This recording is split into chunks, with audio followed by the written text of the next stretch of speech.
The countdown is on to the Vancouver Sun Run, an event that brings out all levels of runners. So whether you're a pro athlete or just a fun seeker, we have some useful tips before you lace up your sneakers and hit the pavement. Joining us now is Michael Ryan, adjunct professor in the Department of Kinesiology at Simon Fraser University. Good morning, Michael. Thank you for being here. My pleasure.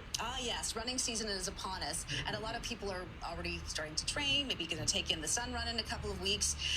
What's the best way to prepare mentally for getting into running?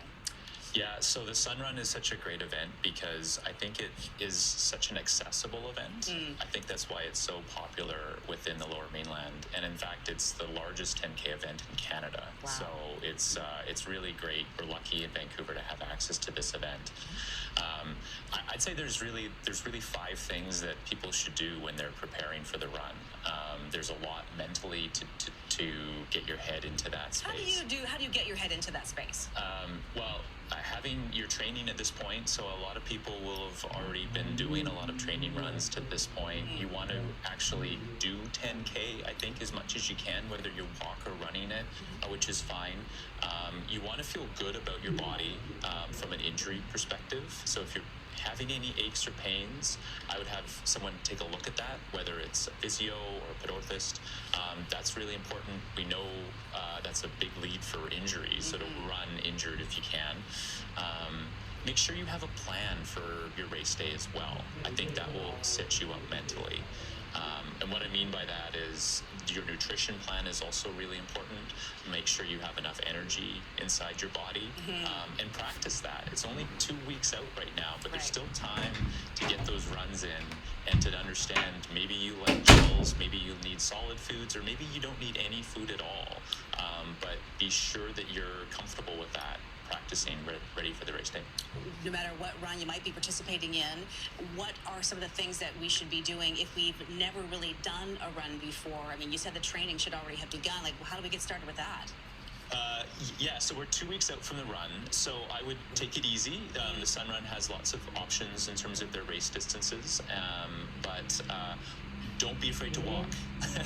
Right. This is a long journey, right? Like, the Sun Run is so popular, and I'm such a big fan of it because it's really the watershed moment for a lot of people's fitness journeys, where they're like, I'm going to get off the couch this year, I'm going to start a new training program, and the Sun Run enables me to do that because I'm doing it with another 39,000 people, which is fantastic.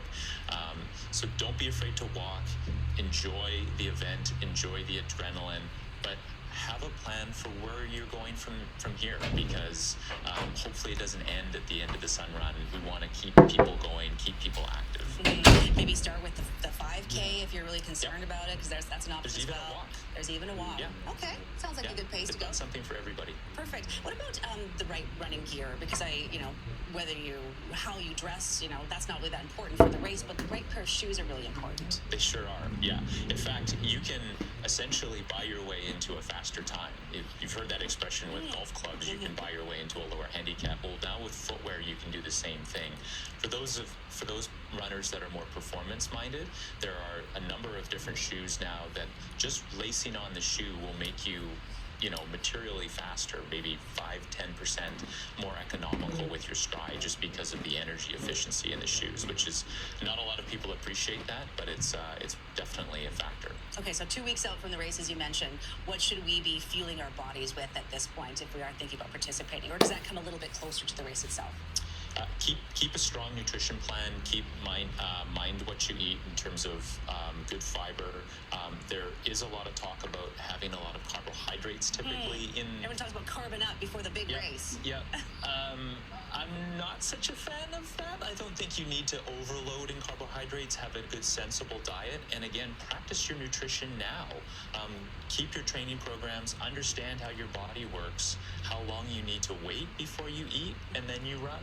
Some people, they can go right away. I need about 2 or 3 hours, and ideally it's first thing in the morning, so I'm totally fasted, but everybody is different, so make sure to test that out beforehand. Post-race, any advice for post-race though? Yeah, so post-race, I think there's a little bit better science in terms of the nutrition. You want to make sure you're fueling your body with a decent balance of carbohydrates and protein.